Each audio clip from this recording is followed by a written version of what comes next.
Shri Sachidananda Sadhguru Sainath Maharaj key జై. శ్రీ సచిదానంద సద్గురు శ్రీ హజరత్ తాజుద్దీన్ బాబా Maharaj key జై. గురుదేవ దత్త. సద్గురు షిరిడి సాయినాథుని యొక్క సాన్నిధ్యంలో ఆచార్య ఎకరాల భరద్వాజ మాస్టర్ గారి యొక్క ఆశీస్సులతో ఈరోజు దావాదిగుంట గ్రామంలో శ్రీ హజరత్ తాజుద్దీన్ బాబా యొక్క దివ్య చరిత్రలోని అంశాలని ప్రతి ఆదివారం మనం వివరించుకుంటూ వస్తున్నాం. మహాత్ముల యొక్క స్థితి దైవస్థితి. దైవము అంటే రూపం కాదు, పేరు కాదు, గుణాలు కాదు, అదొక దివ్యమైన స్థితి. ఆ దివ్యమైన అనే పదంలోనే ఉంది. దివ్ అంటే వెలుగుతో కూడిన స్థితి, జ్ఞానంతో కూడిన స్థితి. ఇంకా సులభంగా మనం అర్థం చేసుకోవాలంటే ప్రేమ స్వరూపుడు. ఆ ప్రేమలోనే, నిజమైన ప్రేమలోనే జ్ఞానం దాగి ఉంటుంది. ఆ నిజమైన ప్రేమలో స్వార్థం ఉండదు, త్యాగం ఉంటుంది. ఏదో ఆశించి ప్రేమించడం కాదు, ఏమీ ఆశించకుండా ప్రేమతత్వాన్ని పంచడం. అది భగవంతుని యొక్క లక్షణం, జ్ఞాని యొక్క లక్షణం. మరి ఈ భగవంతుడు జ్ఞాని ఎక్కడ కనిపిస్తాడు మనకంటే ప్రకృతిని చూస్తే మనకే అర్థమవుతుంది, సృష్టిని చూస్తే మనకు అర్థమవుతుంది. ఆలోచించాలి. ఇక్కడ ఆలోచన సన్నగిలిపోయింది.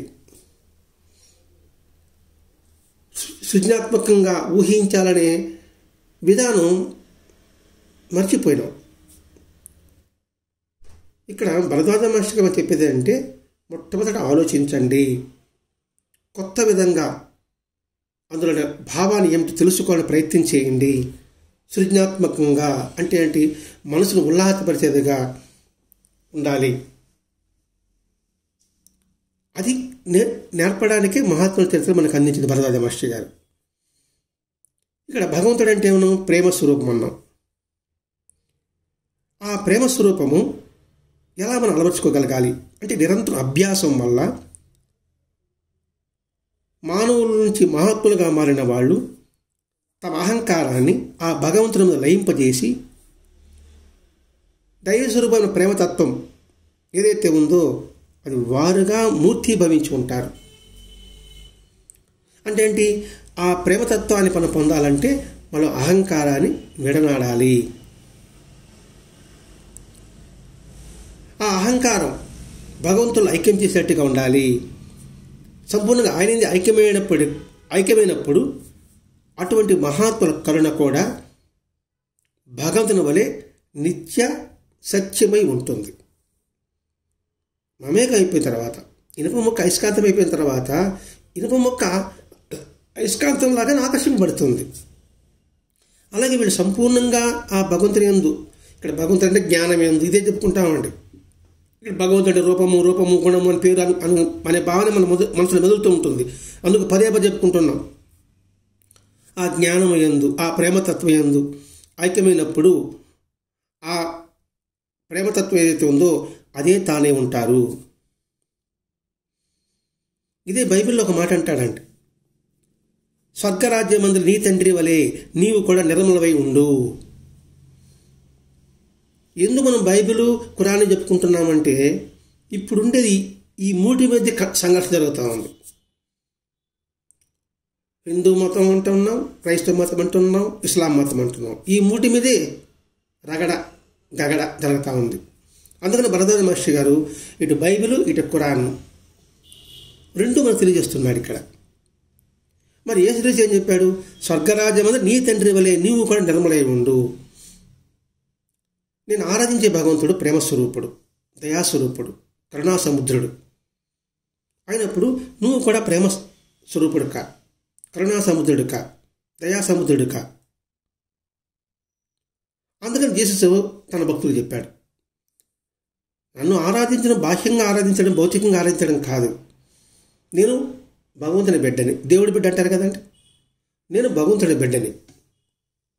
నా వల్ల మీకు ఇది ఉపకారం జరుగుతుంది అనుకుంటున్నాం. అంటే ఏంటి? దేవుని అంశ నేను. అంటే ఏంటి? దేవుని ప్రేమతత్వం నాలో ఉంది కాబట్టి అదేవిధంగా మీరు కూడా నా తండ్రి వలె మీరు కూడా నిర్మలమై ఉండండి, మీరు కూడా జీసస్ కాగలరు.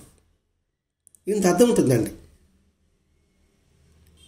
ఇంకా మనం క్షుణ్ణంగా పరిశీలిస్తే భగవంతుడు అంటే రూపం కాదనుకున్నాం, పదే పదే వివరించుకుంటున్నామండి. ప్రకృతి, సృష్టి, మానవుల యొక్క పాపపుణ్యాలను పట్టించుకోకుండా ఎండను వాళ్ళను ప్రసాదిస్తున్నాడా లేదా? భగవంతుని యొక్క లక్షణం కూడా ఇదే. వీడు చెడ్డవాడా మంచివాడు అందరికీ సమానంగానే ఇస్తాడు. రిసీవ్ చేసుకునే విధానంలో ఉందన్నమాట. వర్షం పడుతూ ఉంది, గొడుగు పట్టుకుని ఇష్టం, ఆ అమృత వర్షం మన మీద పడకుండా.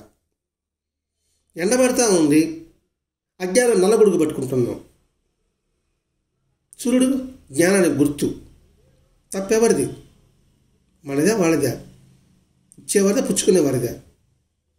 ఇట్లా ఆలోచించుకుంటున్నాడండి.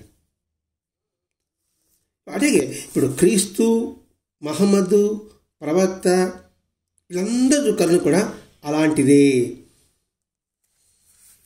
ఇక్కడ ముగ్గురు బౌద్ధ మతం కూడా చెప్పుకుంటారు. అంటే గురునానక్, రామకృష్ణ పరమహంస, రమణ మహర్షి, ఇట్లా అనేక మంది మతాలు అండి. ఖురాన్లో ఏం చెప్పారు? ప్రతి జీవికి భక్తి మార్గాన్ని ఏర్పాటు చేసే ఉన్నారు, వారు ఆ మార్గాలను అనుసరించవచ్చు, వారిలో వారు కలహించుకోరాదు. ఇది ఖురాన్లో 17వ భాగంలో 22వ అధ్యాయంలో 9వ వితరణలో 6వ చరణంలో ఉంది. 17వ భాగం 22వ అధ్యాయం 9 విచరణ 6 చరణం. ప్రతి జీవికి భక్తి మార్గాన్ని ఏర్పాటు చేసి ఉన్నారు, వారు ఆ మార్గం అనుసరించవచ్చు, వారిలో వారు కలహించుకోరాదు. మీ ఇష్టం వచ్చిన పేరుతో భగవంతుని పిలవండి, ఆయన పేర్లన్నీ గొప్పవే. ఎవరు చెప్పాడు?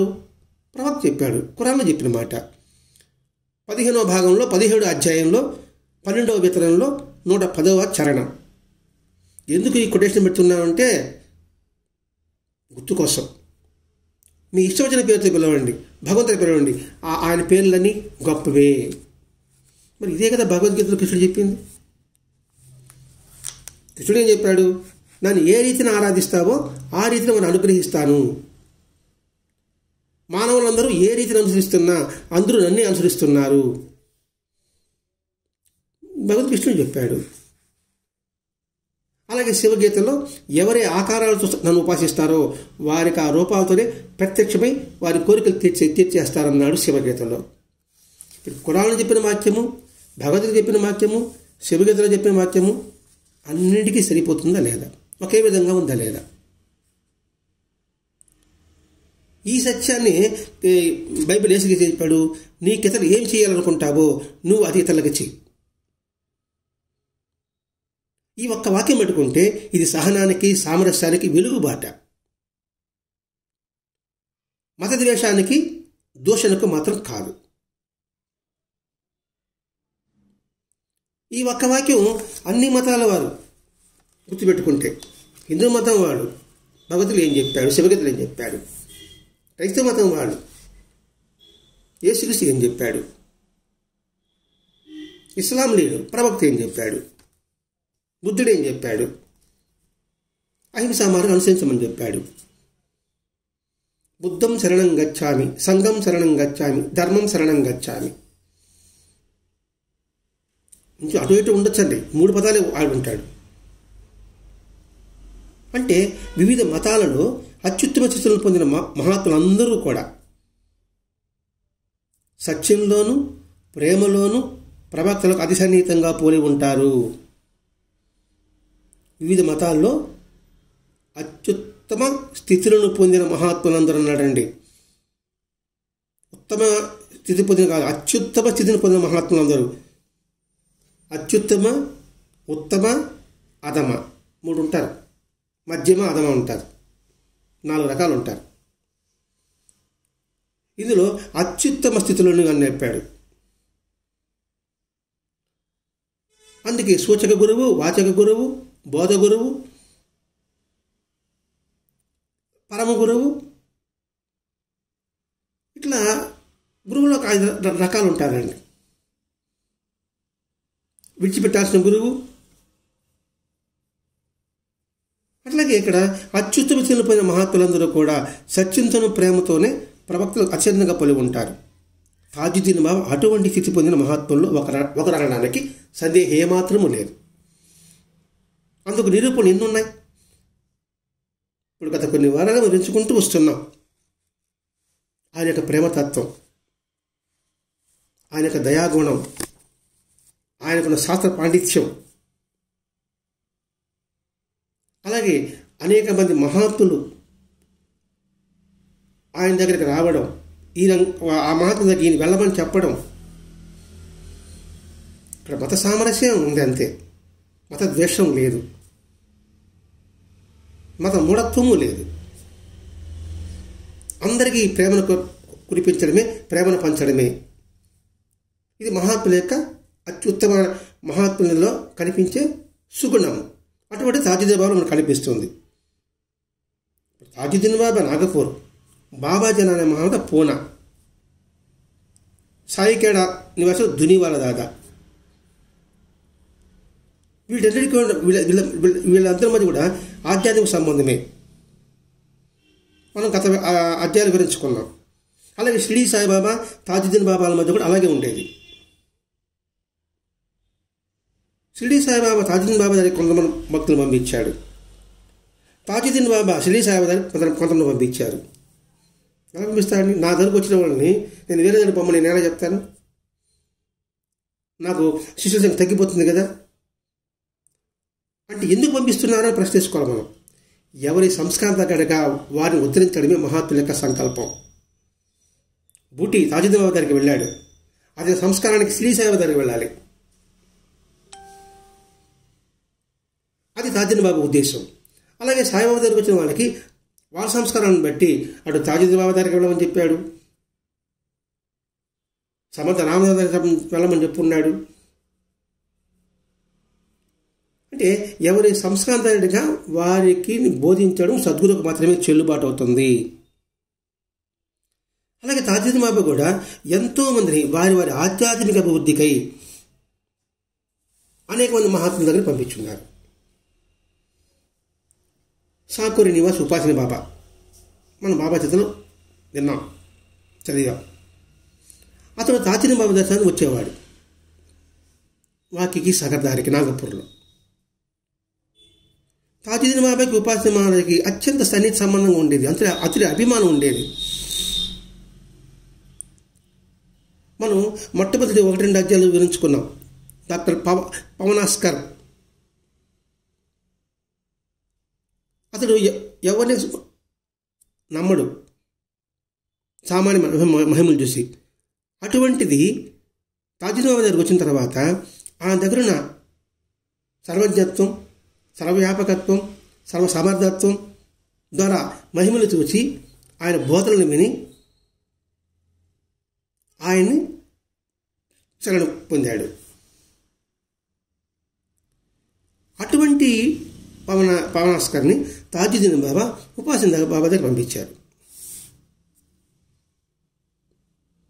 ఉపాసన జరిగిన తర్వాత తాజుద్దీన్ బాబాలో ఎటువంటి లక్షణాలు కలిగిందో అటు ఉపాసన బాబా కూడా అతనికి కనిపించింది. ఆయన కూడా ఆరాధించాడు. తాజుద్దీన్ బాబా చెప్పిన ఆధ్యాత్మిక సత్యాలన్నీ కూడా ఉపాసన బాబా దగ్గర విన్నాడు. ఆయనకు నమ్మకం ఏర్పడింది. ఇంకా మనం గుర్తుపెట్టుకోవాలంటే ఆయన చరిత్రలోనే, ఎవరి చరిత్రలో, తాజుద్దీన్ బాబా చరిత్రలో ఈ పవనాస్కర్ ఒకసారి బ్రహ్మచారి బాబా దర్శనమిస్తాడు. ఆ బ్రహ్మచారి బాబా తాజుద్దీన్ బాబా దగ్గర పంపిస్తాడు. చివరిగా ఉపాసన బాబా పంపిస్తాడు. చూడండి, ఈ పవనాస్కర్కి ఇటు బ్రహ్మచారి బాబా, ఇటు తాజుద్దీన్ బాబా, ఉపాసన మహారాజ్ వీరందరూ కలిసికట్టుగా పవనాస్కర్ని ఆధ్యాత్మికతకి తోడ్పడ్డారా లేదా? ముగ్గురు మూడు రకాలు. బ్రహ్మచారి బాబా వేరే విధం, తాజుద్దీన్ బాబా వేరే విధం, ఉపాసన బాబా వేరే విధం. కానీ వీళ్ళు ముగ్గురు ఏం చేశారు? ఈ పవనాస్కర్ ఆధ్యాత్మిక అభివృద్ధి చెందాలనే ఉద్దేశంతో అతని దగ్గర పంపారు. ఎందుకు ఇలా మనం వివరించుకుంటున్నామంటే, అత్యంత ఉత్తమమైన మహాత్ములకు లేని సంఘర్షణలు సంఘర్షణలు అంటే మా మతం గొప్పది, మా వాడు గొప్ప, ఎవరితో గొప్ప ఎవడు తక్కువ అనే సంఘర్షణ లేని తత్వం వాళ్ళది. వాళ్ళంటి పరస్పరము ప్రేమతత్వం, పరస్పరము ఐక్యతాభావం, పరస్పరము సహకారం. ఇప్పుడు పవనాశకరికి సహకారం అందించారు, నువ్వు వాళ్ళ దగ్గరికి వెళ్ళు అంటే అందరి దగ్గర నువ్వు ఆధ్యాత్మికత్వాన్ని నువ్వు చవి చూడు, అప్పుడు ఈ ఆధ్యాత్మిక అభివృద్ధి చెందడానికి వాళ్ళ దగ్గర కృషి చేశారా లేదా. అలాగే షిరిడి సాయిబాబా కూడా ఎంతమంది నీ మహాత్ములుగా తీర్చిదిద్దగలిగాడైనా. బెంగాల్లో ఉన్న హరినాథ్ కుసం ఆయన ఒక మహాత్ముడు, తాజుద్దీన్ బాబాకు సమకాలికుడు. అజ్మీర్ నివాసి అయిన ఖాద్షా, వీళ్ళిద్దరూ కూడా తాజుద్దీన్ బాబా పైన ప్రేమ గౌరవాలు కలిగి ఉండేవారు. వీళ్ళిద్దరూ తమ అనుచరులు కొన్ని వందల మందిని తాజుద్దీన్ బాబా ఆశీర్వాదం తీసుకురామని చెప్పేసి నాగూరు పంపిస్తుండేవారు. ఇవంతా మనం ఎందుకు వివరించుకుంటున్నాము? భగవంతుడు ప్రేమ స్వరూపుడు. అలా ముందు మనం ఇంట్రడక్షన్ చెప్పుకుంటున్నామండి. ఆ భగవంతుని ముందు తమ అహంకారాన్ని లయం చేసి వాళ్ళు ఐక్యం చేయితే ఆ భగవంతుడి స్థితి వీళ్ళకి కలుగుతుంది. వీళ్ళు కలిగినప్పుడు భగవంతుడికి ఎటువంటి లక్షణాలు ఉన్నాయో అటువంటి లక్షణాలే ఈ మహాత్ములకి, ఉత్తమమైన మహాత్ములకి సంక్రమిస్తుంది. భగవంతుడు దయా కరుణామయుడు. ఎండని వాళ్ళని అందరినీ సమానంగా పనిచేసినట్లుగానే ఈ మహాత్ములందరూ కూడా పరస్పరం సహకారంతో ఐక్యత భావంతో అందరికీ సమానమైన ప్రేమ దయ అందిస్తుంటారు. అందుకని ఇవన్నీ వివరిస్తే మనకి వివరిస్తున్నాడు భరద్వాజ మహర్షి గారు. అంటే ఈ విధంగా మహాత్ములందరూ కూడా, మహాత్ములు అంటే అత్యంత ఉత్తమైన మహాత్ములకు తీర్చిదిద్దబడిన వారండి. అత్యుత్తమ, ఉత్తమ, మధ్యమ, అధమ 4 తెగలు ఉంటుందండి. అందులో అత్యుత్తమ మహాత్ములు జాతి, కులం కానీ మత విచక్షణ లేకుండా సరైన ఐకమత్యాన్ని, సోదరభావాన్ని పెంపొందించడానికి కృషి చేస్తుండగా ఈనాడు సమాజంలోని అనేక వర్గాల సంకుచిత వైఖరిలో ద్రవ్యమాలను పురుగొల్పుతున్నారు. మా మతం గొప్పది, మా జాతి గొప్పది, మా కులం గొప్పది. అనేక వర్గాలు, ఈ ఒక వర్గం అని చెప్పడం లేదండి. ఒక మతంలోనే మళ్ళా కులము, మతము, కులం, జాతి, ఒకే మతం మళ్ళీ జాతిలో తేడా వచ్చేస్తారు, కులంలో తేడా పెట్టేస్తున్నారు. అనేక వర్గాల సంకుచిత వైఖరిలో ద్రవ్యమానం ఉసిగొలుపుతున్నారు. తద్వారా ఏమవుతుంది? ద్వేషం, అసూయ, కపటత్వం ఇవి వస్తుంది. పరస్పరం ఓర్పు, ప్రేమ ఎగిరిపోతుంది, ఇంకిపోతుంది. అటువంటి విమర్శలు వినిపిస్తున్న మనం చూస్తూనే ఉన్నాం. ఎంత విచారకరం అండి అది. ఇప్పుడు అన్ని కోణాల్లో మనం చూసుకోవాలండి, అన్ని మతాలను కూడా చూసుకోవాలి. ఏదో ఒక హిందూ మతమా, ఒక ఇస్లాం మతమా, క్రైస్తవ మతమా అనే కాదు. మన పరిస్థితి మనకే అర్థమవుతుంది. ఇప్పుడు హిందూ దేవాలయాల ఆస్తిని అన్యాక్రాంతం చేస్తున్నారని ఒక పక్క గోలాతే, మళ్ళీ చర్చిల యొక్క ఆస్తిని కూడా వాళ్ళు కొంత అన్యాక్రాంతం చేస్తున్నారు. ఎవరు అన్యాక్రాంతం చేస్తున్నారు? క్రైస్తవులే. హిందువుల దేవాలయం ఎవరు ఆక్రమించి చేస్తున్నారు? హిందువులే. అలాగే ముస్లింలు కూడా ఉంటుంది. లేకుండా ఎలా ఉంటుంది? లేకుంటే సమసమాజం మనకు కనిపించాలి కదా. ఎందుకు అసమానతలు కనబడుతున్నాయి? కాబట్టి చాలా బాధాకరమే. ఇక్కడ మనం జ్ఞాపకం చేసి వచ్చిన బాబా చరిత్ర చూస్తే, బాబాను ఒకసారి అన్నారండి, నేను తాజుద్దీన్ బాబా, దునివాల్ దాదా, నరసింహమహారాజు, అకలకోట స్వామి, గజానన మహారాజు మేమందరము దత్తాత్రేయ అంశాలతో అవతరించి పరస్పర సహకారంతో ఒక లక్ష్య సాధనకు పాటుపడుతున్నాము. ఈలే మండలం చేసుకోవాలండి. పరస్పర సహకారంతో ఒక లక్ష్య సాధనకు పాటుపడుతున్నాము. ఏమిటా లక్ష్య సాధన? అందరము ఒకరికొకరు సహకరించుకుంటూ జీవించడం, ఐక్యతాభావం కలిగి ఉండడం, ఇచ్చిపుచ్చుకోవడం అనేది అలవర్చుకోవడం, అందరి పట్ల సమానత్వ భావం కలిగి ఉండడం, సమతాభావం కలిగి ఉండడం, సమానత్వంతో మెలగడం, ఇది లక్ష్యం. మరి ఈ లక్షణాలన్నీ కూడా మహాత్మా చరిత్రలో మనకు కనిపిస్తుందండి. వాడు పేదవాడు వచ్చినా, రాజు వచ్చినా ఒకే భావంతో చూస్తాడు. అజ్ఞాని వచ్చినా, జ్ఞాని వచ్చినా ఒకే భావంతో వాళ్ళని ఆదరిస్తారు. మరి వాళ్ళని ఆరాధిస్తూ మనం ఒకే భావం లేకుండా రెండు భావాలు ఎందుకు ఉంచుకుంటున్నాము అంటే ఏంటి? మనం ఆరాధించే ఆయన్ని మనం అగౌరవపరుస్తున్నాము, ఆయన తృణీకరిస్తున్నాము. అటువంటి అగౌరవపరి తృణీకరించడానికి ఆయన ఆరాధించడం ఎందుకు? ఆయన దేవాలయానికి వెళ్ళడం ఎందుకు? ఆయన పేరు చెప్పుకొని బతకడం ఎందుకు? నీ సొంతంగా నువ్వు బతుక్కో, ఎవరు నమ్మద్దు, ఎవరు ఏమనరు.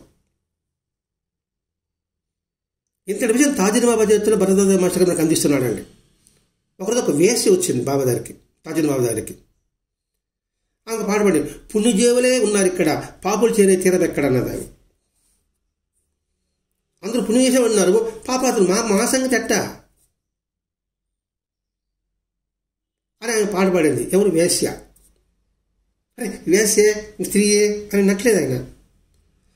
ఆమెలో ఆర్తి గుర్తించాడు, ఆర్ద్రత గుర్తించాడు, తపన గుర్తించాడు.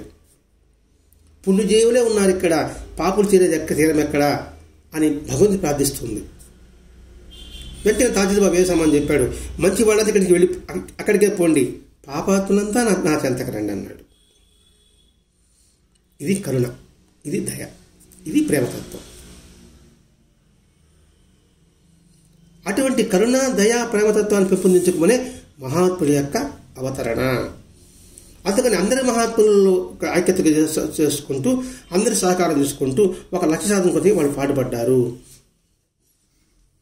కాబట్టి ఎవరు గొప్ప, ఎవరు తక్కువ, ఎవరు గొప్ప లేదు, ఎవరు తక్కువ లేదు, అందరూ సమానమే. ఒకసారి ఒక దేవాలయానికి కూర్చున్నాడు తాజీన్ బాబా. ఆయన చూడు అనేక మంది జనం చేరారు. బాబా వారిని చూచి తన దృష్టి ఆకాశం వైపు చూసుకుంటూ, ఓ దేవా, వీరు చేసిన పాపాలన్నింటినీ సమాధానంగా వారిని అడగబాకు, నన్ను అడుగు, ఎందుకంటే వారందరూ నాకు చెందిన వారే. ఎంతటి దయ అండి, ఎంతటి ప్రేమ అండి ఇది. ఆకాశం చూస్తున్నాడు. ఆకాశం అంటే ఖ అంటే ప్రకాశము, ఆ అంటే అంతటా ఉండేది, అంతటా ఉండేది ఇది భగవతత్వము, చైతన్యము.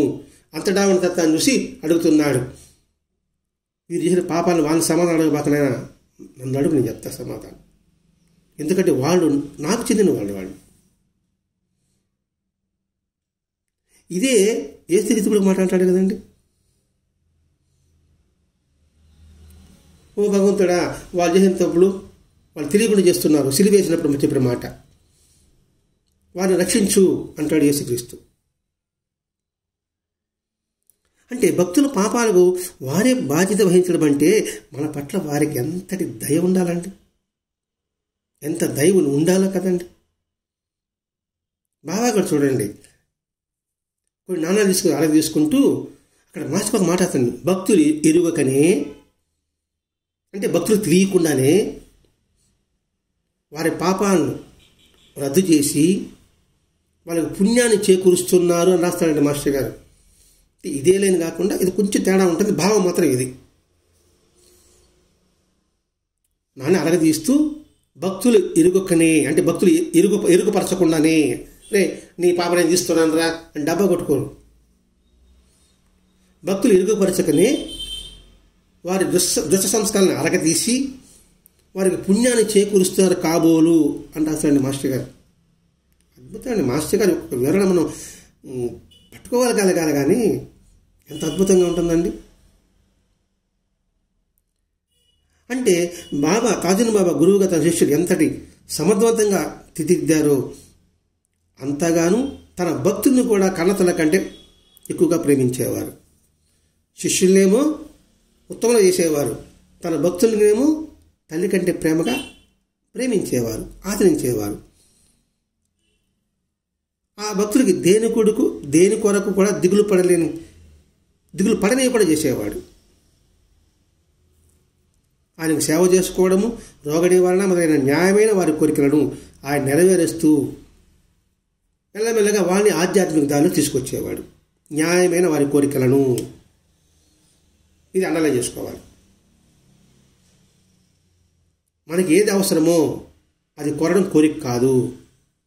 ఆ అవసరం ఎలా ఉండాలి? ధర్మబద్ధంగా ఉండాలి. అంతేగాని వాడిని కొట్టి వాడేస్తుంది నాకు రావాలని, నేను ఇప్పటికే గ్రామాధికారి అయిపోవాలని, అట్లాంటి కోరికలు కాదు. న్యాయమైన కోరికలను ఆయన నెరవేరుస్తూ ఆధ్యాత్మికంగా వారి దారిలో తీసుకొస్తున్నారు. ఒకసారి జలాలుద్దీన్ ఖాన్ అనే భక్తుడు తాజుద్దీన్ బాబా పాదసేవ చేస్తున్నారు కొంతమంది. అది చూశాడు. జలాలుద్దీన్ భక్తుడు ఎంతోమంది తాజుద్దీన్ బాబా పాదసేవ చేస్తుంటే అయ్యో తనకు అవకాశం లేదే అబ్బని తనను తిట్టుకున్నాడు. వెంటనే బాబా గబగబలేసి కూర్చుని, నా స్నేహితులు ఎవరిని నేను దురదృష్టవంతులుగా ఉంచను, నేను ఎవరికి శత్రువును కాను. నువ్వెందుకు దురదృష్టం తిట్టుకుంటావు? నేను ఎవరిని దురదృష్టంగా చేయను, నేనెవరు శత్రువును కాను. అంటే ఒకటి మీద నాకు ఇష్టము, ఒకటి మీద అయిష్టము ఉండదు. ఒకటి మీద అయిష్టం ఉంటే నేను శత్రువు అవుతా, ఒకటి మీద ఇష్టం ఉంటే వాడికి సహకారం అవుతా. అట్లాంటిదే ఉండదు అంటానే నిద్రపోయాడు ఈ జలాలుద్దీన్. నా మనసులో అనుకున్నాను, నేను మనసులో పశ్చాత్తాపడ్డాను, నన్ను కదా నేను తిట్టుకున్నాను. అంటే మనం తిట్టుకున్నా కూడా నువ్వు భగవంతుడు తిట్టుకున్నట్టే. అందుకే నిరాశ నిస్పృహతో జీవించరాదు. ఇదే నార్కే విషయం అనుకుంటాను. బాబా అందరికీ కత్తి ఇస్తుంటాడు, నాకు ఇవ్వలేదే అనుకుంటాడు. అనుకున్నప్పుడు బాబా ఒక మాట చెప్తాడు, ఆ పక్కన నీకేం తెలియదు, ఇందులో నా ప్రమేయం లేదు అంటాడు.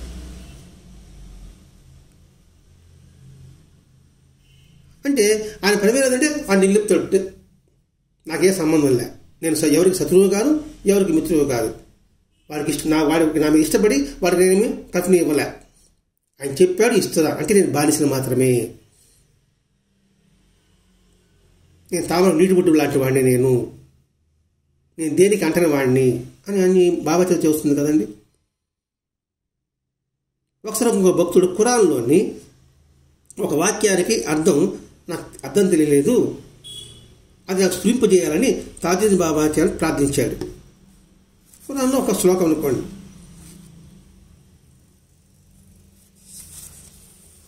అప్పుడు బాబా నవ్వుతూ అవునవును, అక్కడ కూర్చున్న భక్తులను చూసి ఇటువంటి అందులు కూడా మన ఎదుట చదవగలుగుతారు అన్నాడు. ఏమర్థమైంది ఈ మాటకి? ఖురాన్లో నాకు దీనికి అర్థం తెలియాలి అని అనుకుంటే సాధ్యమా ఉంటాడు. అవును, ఇటువంటి అందులు ఏది ఆయన చుట్టూ చేరిన భక్తులు అనుకోండి, మన ఎదుట చదవగలుగుతారు. అందులు అంటే బాహ్య దృష్టి లేని వాళ్ళు, ఈ చర్మచర్చలతో చూడని వారు నా ఎదుట చదవగలుగుతారన్నాడు.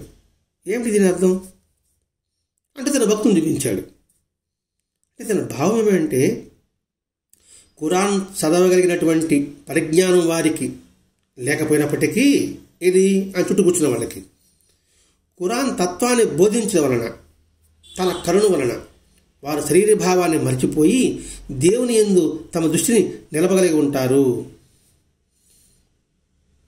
అంటే చూడు ఇందులో ఎంత అర్థం ఉందండి. నువ్వు ఖురాన్లో వ్యాఖ్యానం తెలుసుకో నువ్వు అనుకుంటున్నావు, వీళ్ళేమి ఖురాన్ చదవరు కానీ నా ఎదురు చదవగలుగుతారు. ఎలా చదవగలుగుతారు? వాడి ఖురాన్ చదివి దాని పరిజ్ఞానం లేకపోయినప్పటికీ ఖురాన్ తత్వాన్ని బోధించడం వలన, తమ కరుణ వలన వారి శరీర భావన మర్చిపోయారు, నేన భావం ఎగిరిపోయింది, దేవుని అందే తమ దృష్టి నిలపగలిగారు. తత్వాన్ని మనకు కావాల్సింది ఏంటి? పుస్తకంలో ఉన్న పాఠం కాదు, అందులో ఉన్న తత్వం, అందులో ఉన్న సారం. ప్రహ్లాదుడు ఏం చదువుకున్నాను నాన్నంటే చదువుల కల్లా మర్మం తెలుసుకున్నా అన్నాడు. చదువు తెలుసుకోలే. కానీ నేటి చదువులు ఎలా ఉందంటే, చదువుని పాఠాన్ని గ్రహించు, గుర్తు పెట్టుకో, గుర్తు తెచ్చుకో, పరీక్ష రాసుకో, మార్కులు కొట్టేసి. ఇది నేటి విద్యా విధానం. పాఠాన్ని గ్రహించు, సారం కాదు. సారం ఉంటే ఆలోచన కావాలి. ఆలోచన ఎప్పుడు ఉంటుందో వాడు సృజనాత్మకంగా ఊహించగలుగుతాడు ఏది ఆ పాఠంలో సారాన్ని. నేటి చదువు అలా లేదే. గ్రహించు, గుర్తుపెట్టుకో, గుర్తు తెచ్చుకో, పరీక్ష రాసుకో, మార్కులు తెచ్చుకో. సానుభవం లేదు, కంఠస్థ అనుభవమే ఉంది. అది తాచిన బాబు మాటలకు అది అర్థం. స్వానుభవమే పుస్తక జ్ఞానం కంటే గొప్పది. దానిని వారికి ఆయన ప్రసాదించాడని దీని అర్థము. కాబట్టి సానుభవమే.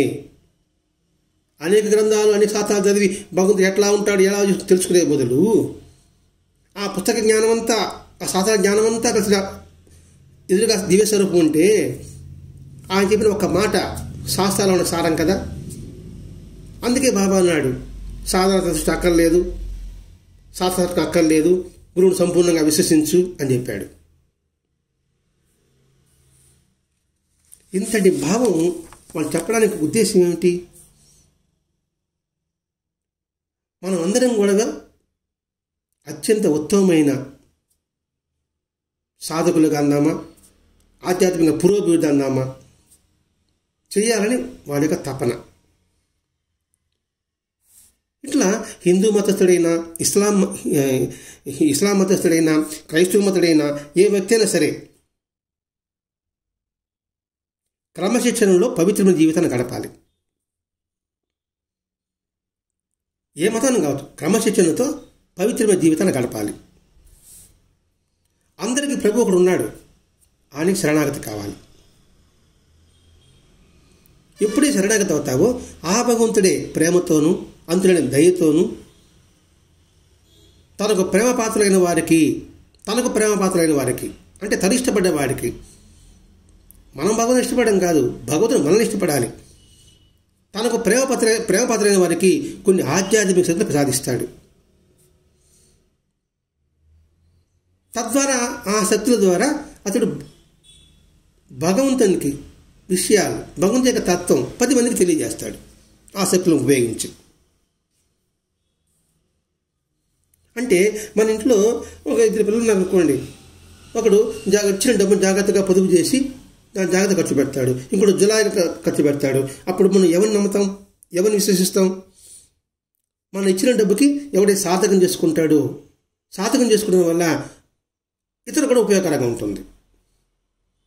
అట్లాగే భగవంతుడు కూడా. కాబట్టి తనకు ప్రేమపాత్రులైన వారికి అద్భుత శక్తులు అనుగ్రహిస్తారు. అప్పుడు ఆ ప్రేమపాత్రులు ఎవరెవరు? వాళ్ళ మహాత్ములు. వారు దేవునికి సన్నిహితులు. ఆదర్శప్రాయమైన వివిధ మత జీవితాలకు వారు చిరిగిపోని చిహ్నాలు. అటువంటి మహాత్ముల వారి మధ్యగా గల సంబంధాలతో సంకుచితమైన మత దురభిమానాలకు అతీతులే ప్రవర్తిస్తున్నప్పుడు అటువంటి మహాత్ములు వారి మధ్య గల సంబంధాలతో సంకుచితమైన మత దురభిమానాలకు అతీతులై, వాళ్ళు సంకుచితమైన మత దురభిమానం లేదు,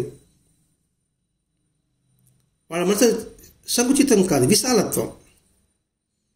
వాళ్ళ విశాలత్వంతో ప్రవర్తిస్తున్నప్పుడు వారి మతాలకు వారసులు అనుకుంటున్నాం మనం. అది హిందూ మతస్థుడా, ముస్లిం మతస్థుడా, ఇస్లాం మతస్థుడా, క్రైస్తవ మతస్థుడా, బౌద్ధ మతమా, ఆ మత వారసులు అనుకుంటున్నాం. మరి మనం మాత్రం ఎందుకు ఒకరినొకరు ద్వేషించుకోవడం అనే ప్రశ్న మనం వేసుకోవాలండి. ఎందుకు అలా వేసుకోవడం అంటే, నీకు సంకుచితమైన ఇస్లాం మతం కావాలన్నా, ఇస్లాం మతం కావాలన్నా, అలాగే సంకుచితమైన హిందూ మతం కావాలన్నా, విశాలత్వమైన హిందూ మతం కావాలన్నా, సంకుచితమైన క్రైస్తవ మతం కావాలన్నా. సంకుచితం అంటే ఏమిటి? నేను, జీసస్ రావాడే, అది సంకుచిత్వం. విశాలత్వం, జీసస్ అందరివాడు, ప్రవక్త అందరివాడు, హిందువుల యొక్క మహాత్ములందరూ కూడా అందరి వాళ్ళు అని విశాలత్వం కావాలన్నా. ఇది ఆలోచించమంటాడు భరద్వాజ మహర్షి గారు. విశాలత్వమే మన ఉనికిని తెలియజేస్తుంది, మన అసలు ఉనికిని తెలియజేస్తుంది. సంకుచిత్వము మన అసలు తత్వాన్ని తెలియపరచదు. మన అసలు తత్వం ప్రేమ స్వరూపం అండి. చూడు, చిన్నప్పుడు పుడతానే వాడికి మంచి చెడు తెలియదు, అందరూ మనవాడే అనుకుంటాడు. పుట్టిన తర్వాత ఒక 2-3 ఏళ్ళ తర్వాత నేను నాది అంటాడు. సహజంగా ఉండేది ఏమిటి?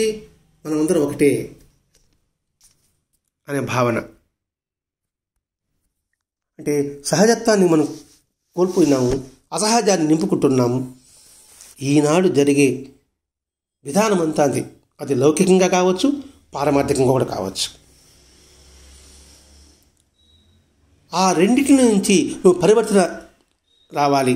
ఆ పరివర్తన తీసుకురావడానికి మహాత్ములతో కూడా పరస్పరం సహకార ఐక్యతాభావంతో సంకుచిత భావాలకి దూరంగా నెట్టేసి విశాలత్వమైన నింపుతూ ఉండి, మీరు మా వారసులు చెప్పుకోవడానికి మీకు అర్హత కావాలంటే విశాలత్వాన్ని పెంపొందించుకోండి. అంతేకాని మీరు మాకు ఆయన వారసులని చెప్పుకోవడం కానీ మేము అనుకోవాలి మీరు మా వారసులని.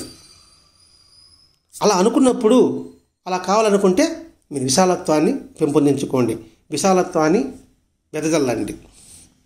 అప్పుడు మీరు మాకు నిజమైన వారసులు అని మహాత్ములంతా కూడా ఎలుగెత్తి చాటుతున్నారండి వారి జీవిత విధానం ద్వారా. అది మనం గ్రహించడానికే అక్కడక్కడ ఏ ప్రాంతానికి తగ్గట్టుగా, ఎవరి సంస్కృతిగా భగవంతుడు మహాత్ముల్ని అక్కడక్కడ అవతరింపజేస్తూ వచ్చారు.